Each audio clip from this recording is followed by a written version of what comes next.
Bonjour à tous et bienvenue sur la chaîne de l'œil photographie.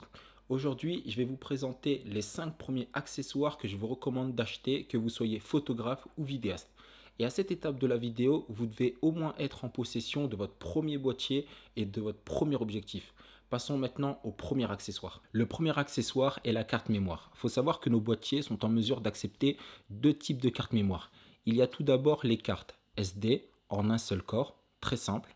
Et il y a ensuite les cartes micro SD qui, elles, sont beaucoup plus petites et nécessitent donc un adaptateur pour être utilisables sur nos boîtiers. Dans ce choix, je vous recommande plutôt de partir sur des cartes mémoire de type SD. Pourquoi? Parce que ça nécessite un seul achat, c'est plus simple et on n'en parle plus. Maintenant vient la question du stockage de votre carte mémoire. Sur combien devez-vous partir? En fait, tout dépend de votre utilisation. Il faut savoir que nos boîtiers sont en mesure de réaliser des photos sous deux formats bien distincts. Il y a le format JPEG et le format RAW. RAW. Le format JPEG est un format de fichier qui vous permet d'utiliser votre photo tout de suite après la prise de vue.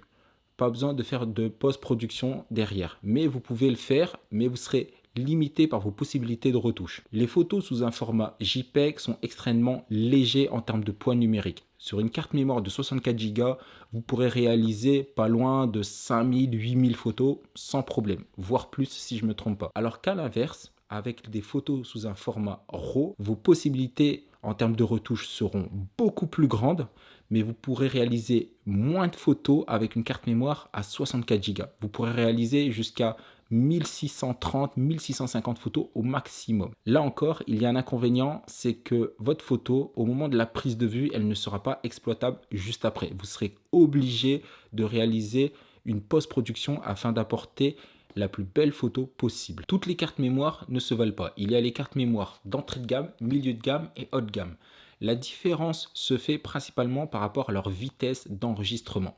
Sur une carte mémoire d'entrée de gamme, si je shoot en rafale, je serai limité par son temps d'enregistrement. C'est-à-dire que mon boîtier, malgré que j'appuie sur le déclencheur, il ne sera plus en mesure de prendre de photos. Alors qu'avec une carte mémoire haut de gamme, je pourrai prendre des photos en rafale beaucoup plus longtemps avant qu'elle n'arrive à saturation par rapport à sa vitesse d'enregistrement. Et le prix, il n'y a pas tant de différence que ça. Donc ça vaut vraiment le coup de partir sur une carte mémoire haut de gamme.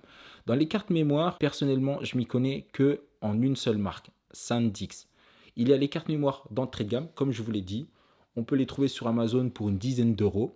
Il y a les cartes mémoire milieu de gamme qui sont pas trop mal non plus et les cartes mémoire haut de gamme qui sont dans les vingtaines d'euros. Alors moi, pour ma part, j'ai une carte mémoire Extreme Pro à 64 Go qui coûte aux alentours 25-30 euros.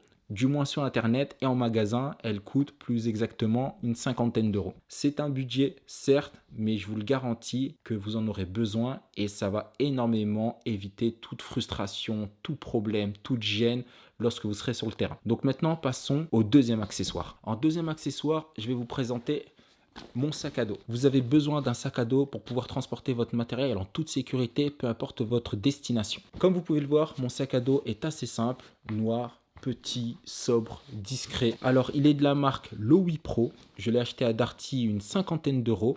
Et maintenant, on va voir ensemble comment il est configuré à l'intérieur. Comme vous pouvez le voir, il y a pas mal de compartiments.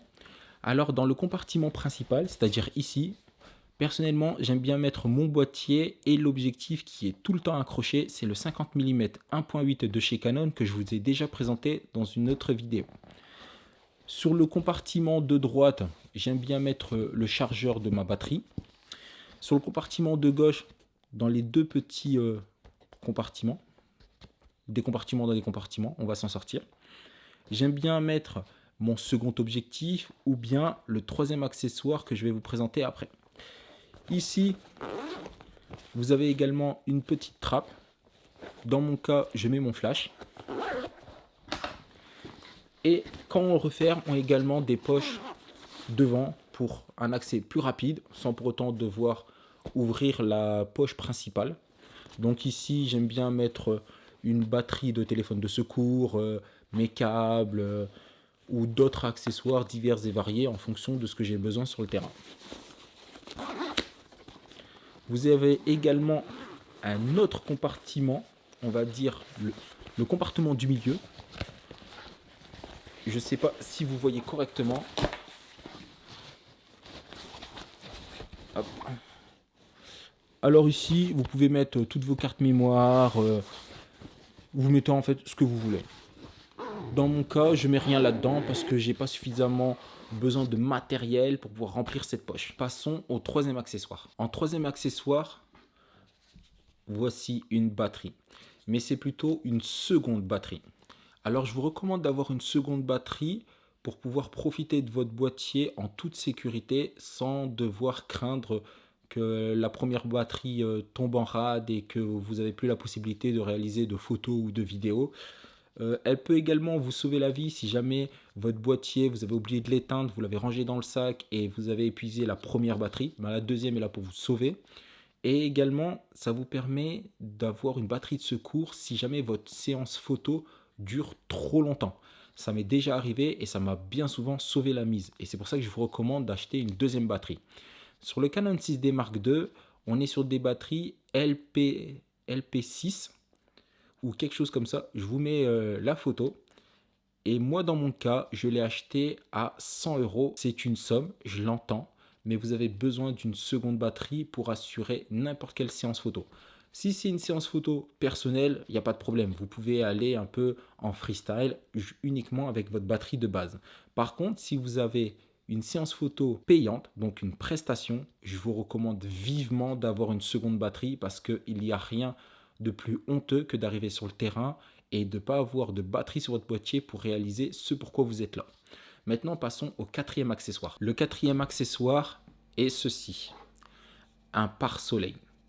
Alors ceci est le pare-soleil du 50 mm 1.8, l'objectif qui ne quitte absolument jamais mon boîtier lorsque je suis en déplacement. Comme vous pouvez le voir, ça lui donne fière allure, ça a vraiment de la gueule, c'est cool, j'aime beaucoup.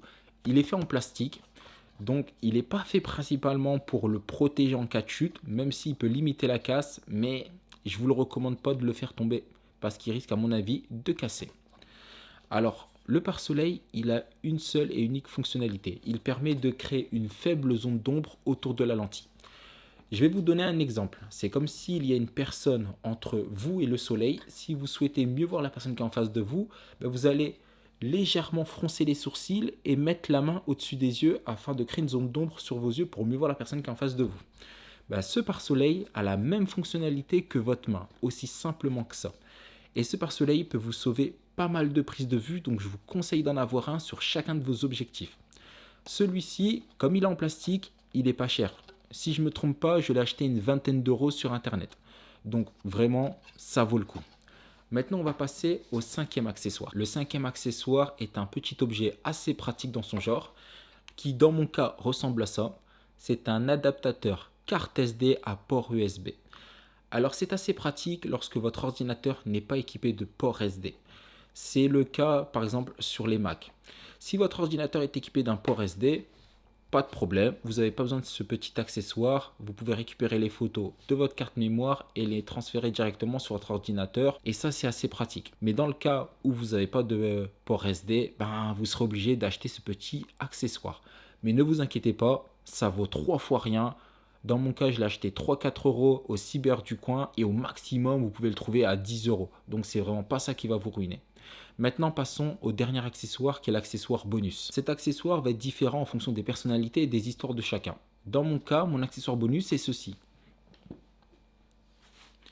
Un chapeau. Alors le chapeau, il me permet d'entrer plus facilement dans la peau du personnage lorsque je dois réaliser une prestation. Et pour ceux qui me connaissent, ils savent très bien que je réalise aucune séance photo sans ce chapeau. Et la petite histoire de ce chapeau, c'est qu'il se trouve qu'il vient de mon meilleur ami. Mon meilleur ami est parti dans le sud en voiture et sur la route, il a eu un accident de voiture. Il a fait plusieurs tonneaux et aussi chanceux soit-il, il s'en est sorti quasiment sans aucune égratignure. Et à son retour, il n'a rien trouvé d'autre que m'offrir ce chapeau. C'est pourquoi maintenant je porte ce chapeau pour avoir moi-même la chance qu'il a eue. Et visiblement, ça a l'air de marcher. La vidéo touche à sa fin. Je vous remercie de m'avoir suivi. Comme d'habitude, likez, commentez, partagez, mais surtout, abonnez-vous et on se dit à la prochaine. Ciao, ciao.